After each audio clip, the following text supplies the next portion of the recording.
پچھلی آڈیو میں جو کہ آیت نمبر 190 کی آڈیو تھی، اس میں ہم نے لفظ آیا کے لغوی معنی کو بیان کیا تھا، مگر علماء کرام نے لفظ آیا کے کچھ فلسفیانہ معنی بھی بیان کیے ہیں۔ مگر اس سے پہلے جو ہے ایک بات کا جاننا بہت ضروری ہے کہ آج ہم جس دور میں رہ رہے ہیں اس کو معلومات کا دور کہا جاتا ہے، علم کا دور کہا جاتا ہے۔ جتنی وسعت آج علم میں ہے اس سے پہلے کبھی نہیں تھی، اور جتنی آسان ایکسیس آج علم کی طرف ہے اس سے پہلے نہیں تھی۔ بڑی پیاری بات کسی نے کہی تھی کہ ایک وقت یہ تھا کہ انسان علم کی طرف جاتا تھا، اس کو حاصل کرنے کے لیے اس کی طرف تگ و دو کرتا تھا، مگر آج کا دور ایسا ہے کہ علم انسان کی طرف دوڑتا چلا آ رہا ہے۔ ایک کلک پہ آپ کو وہ سب کچھ مل جاتا ہے جس کے لیے کبھی بہت سفر کیے جاتے تھے، بہت مال خرچ کیا جاتا تھا، بڑا وقت لگایا جاتا تھا۔ اس پر مزید یہ کہ آج ہمیں جتنی علم میں ورائٹی نظر آتی ہے یا نالج میں جتنی ہمیں برانچز نظر آتی ہیں وہ اس سے پہلے نہیں تھی۔ مثلاً ایک اگر میڈیکل کا علم ہے تو محض ایک میڈیکل نہیں ہے، اس کی آگے بہت زیادہ شاخیں بن چکی ہیں۔ اسی طریقے سے اگر فزکس کو یا انجینئرنگ کو لیا جائے تو یہ محض ایک شعبہ نہیں رہا، اس کے بھی آگے بہت زیادہ ڈپارٹمنٹ بن گئے ہیں۔ ہر علم کو اسی کے اوپر قیاس کیا جا سکتا ہے۔ لیکن اس کے ساتھ ساتھ ایک اور چیز جو ہمیں آج کی دنیا میں نظر آتی ہے، اسے کہا جاتا ہے کہ کسی بھی علم یا فن میں اسپیشلائزیشن کرنا۔ لہٰذا ہر بندہ جو ہے وہ اپنی فیلڈ میں جو ہے وہ مہارت حاصل کرتا ہے۔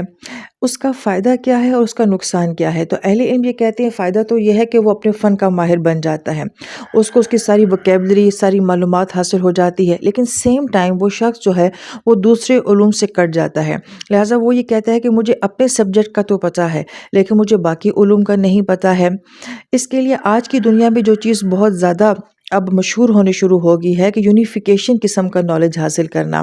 کہ ایک انسان جو ہے وہ تمام علوم کے ساتھ کنیکٹ رہے۔ یہ کیسے ممکن ہے؟ تو اب اس علم کا تصور جو ہے وہ دیا جا رہا ہے، تاکہ ایسا نہ ہو کہ ایک انسان جو ہے وہ ایک علم کے ساتھ تو جڑا ہوا ہے مگر وہ دوسرے علم سے بالکل ناواقف ہے۔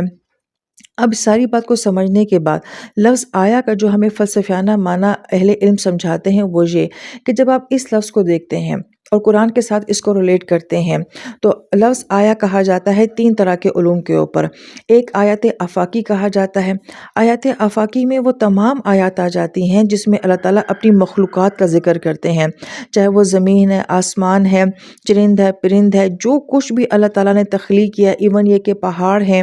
اور پھر دریا ہیں، سمندر ہیں، ان میں سے اگر آپ دیکھتے ہیں تو ہر چیز اپنے اندر بے بہا وسعت رکھتی ہے اور بیش بہا جو ہے اس کے اندر علم ہے۔ آسمان کو دیکھیں، زمین کو دیکھیں، پہاڑوں کو دیکھیں، سمندروں کو دیکھیں، تو ہر ایک تخلیق کے اندر علم کا ایک جہان جو ہے وہ چھپا ہوا ہے۔ لہٰذا ان تمام آیات کو تو آیات آفاقی کہا گیا۔ پھر ان کے اندر یعنی کہ پہاڑوں میں، زمینوں میں، ایون اب تو آسمانوں میں، پلینٹس میں جو مخلوقات ہیں ان کی بھی بات کی جا رہی ہے، تو گویا کہ کس قدر جو ہے ان تمام چیزوں کے اندر وسعت ہوتی ہے۔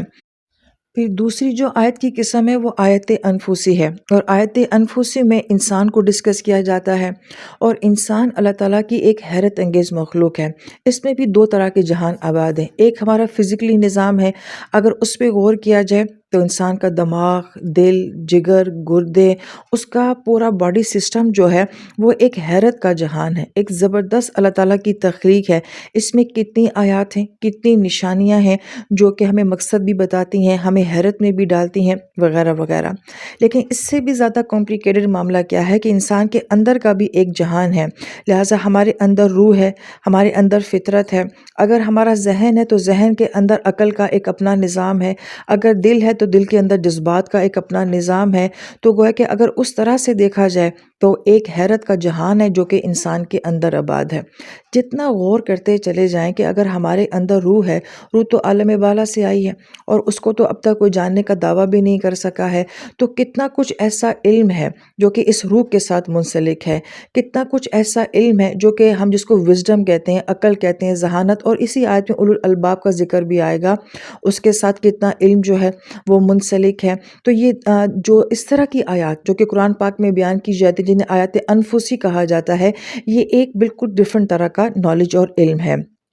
اس کے بعد تیسری جو آیت ہے اسے آیت قرآنی کہا جاتا ہے کہ اس کے علاوہ جو کچھ بھی قرآن پاک میں بیان کیا گیا ہے اس میں ہسٹری بھی ہے، اس میں فلسفہ بھی ہے، اس میں نفسیات بھی ہے، اس میں اور بہت کچھ ہے، تو اسے آیت قرآنی کہا جاتا ہے۔ جب ایک انسان قرآن پڑھتا ہے، یہ بہت غور طلب بات ہے، بالخصوص جو کہ مسلسل بقرہ کو سن رہے ہیں، آل عمران کو سن رہے ہیں، قرآن کے ساتھ جڑے ہوئے ہیں۔ جب ایک انسان قرآن پڑھتا ہے تو وہ بیک وقت ان تینوں طرح کے علوم کے ساتھ ان ٹچ ہو جاتا ہے۔ ہمیں کہیں اللہ تعالیٰ دنیا دکھاتے ہیں، کہیں اللہ تعالیٰ ہمیں ہماری ظاہر کی ذات دکھاتے ہیں، کہیں باطن کو دکھاتے ہیں، اس کے علاوہ کہیں اللہ تعالیٰ ہمیں ہسٹری کے ساتھ جوڑ دیتے ہیں، کہیں فلسفے کے ساتھ جوڑ دیتے ہیں، کہیں عقائد کے ساتھ جوڑ دیتے ہیں، کہیں انسانی رویوں کے ساتھ جوڑ دیتے ہیں، کہیں معاشرت کے ساتھ جوڑ دیتے ہیں، کہیں ہمیں گھریلو زندگی کے ساتھ جوڑ دیتے ہیں۔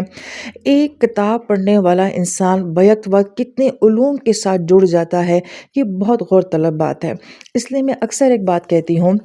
یہ کسی مفسر نے نہیں کہی ہے، چاہے تو قبول کریں چاہے تو رد کر دیں، کہ جب ایک انسان قرآن پڑھتا ہے اور صحیح گہرائی کے ساتھ پڑھتا ہے، وہ انسان کبھی بھی بے علم نہیں ہو سکتا، وہ کبھی بھی نالائق نہیں ہو سکتا، وہ یہ نہیں کہہ سکتا کہ میں دنیا کو نہیں سمجھ سکا، وہ یہ نہیں کہہ سکتا کہ مجھے فلاں موضوع کے بارے میں میری کوئی انفارمیشن یا نالج نہیں ہے۔